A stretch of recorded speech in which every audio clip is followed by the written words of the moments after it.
Well, Ralph, I'm very honored to have you select me in your Search of Heroes program. I can truly tell you that I'm very blessed, by first having God in my life, but second, that He has given me the most wonderful wife in the world. To have met Martha 22 years ago is the biggest blessing that I ever had.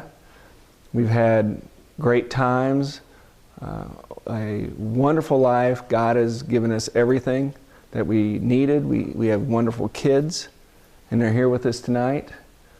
And I just couldn't ask for anything else. We are filled with joy in what we have.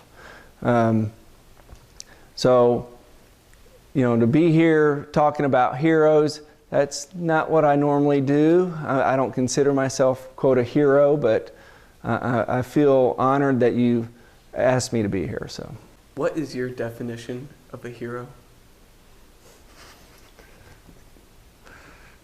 Well, son. No, really, a hero in my mind is somebody that is courageous in nature. And courageous, I mean in the sense that they are gonna stand up for what they believe in. They're gonna do the things that are moral, ethical. They're gonna stand by their values. They're the people that they're not necessarily recognized all the time.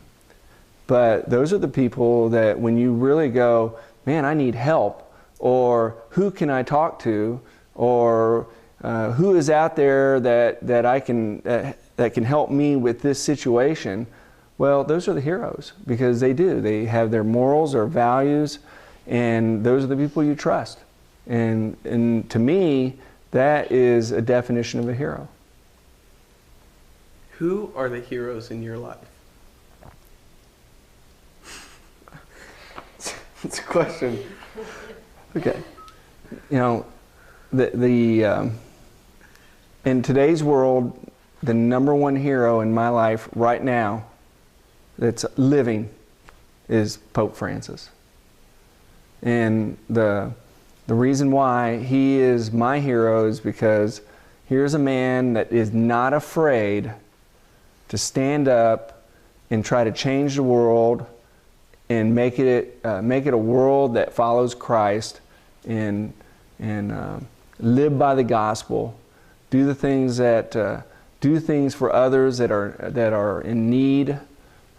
He exemplifies a hero to me. So he's probably the most well-known hero, not just to Christians, but I've had countless people that are non-Christians in my dental office that will come up to me and go, I love that Pope Francis.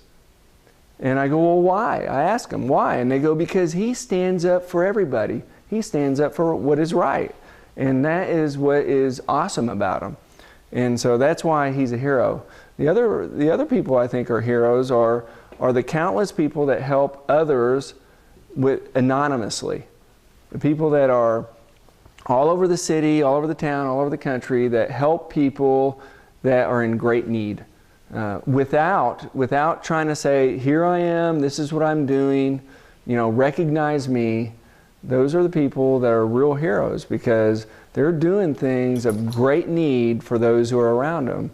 And I just, there's nothing more you can do than for those people that live within your community. So those are my heroes. Very interesting. How do people become heroes? How do they become heroes? Well, I think that to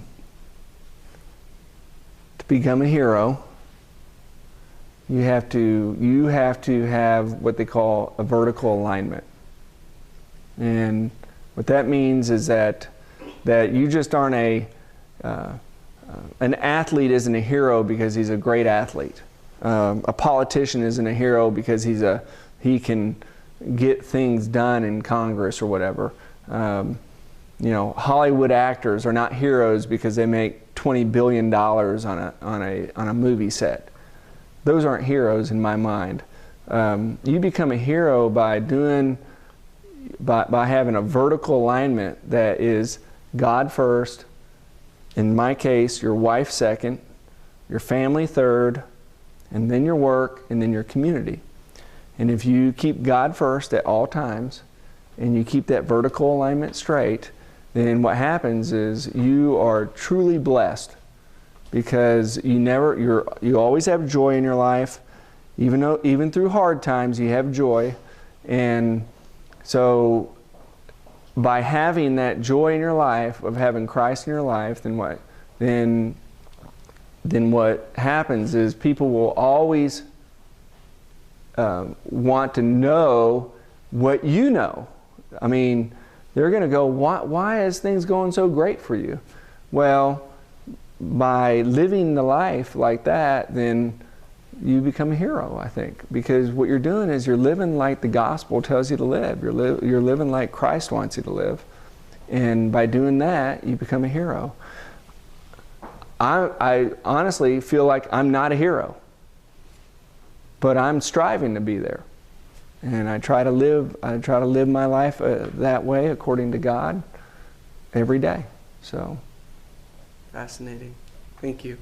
Who do you feel are the real-life heroes in our society today that are not getting the recognition and rewards they deserve?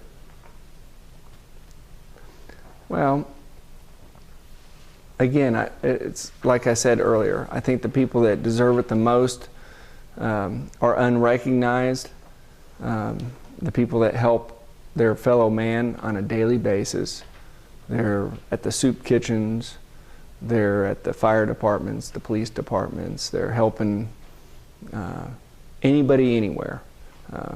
It's the guy that's helping the handicapped person get a job so he can be a productive member in society. That's a hero. So, you know, hopefully people will recognize that, and they will begin to I think everybody sees it, but they are inundated with so many things that it blinds them to what's around them. And if you recognize who's around you and what's going on, you go, wow, you know, that person, I really look up to that person. That person has done a lot. Well, that person's a hero. That's considered a hero.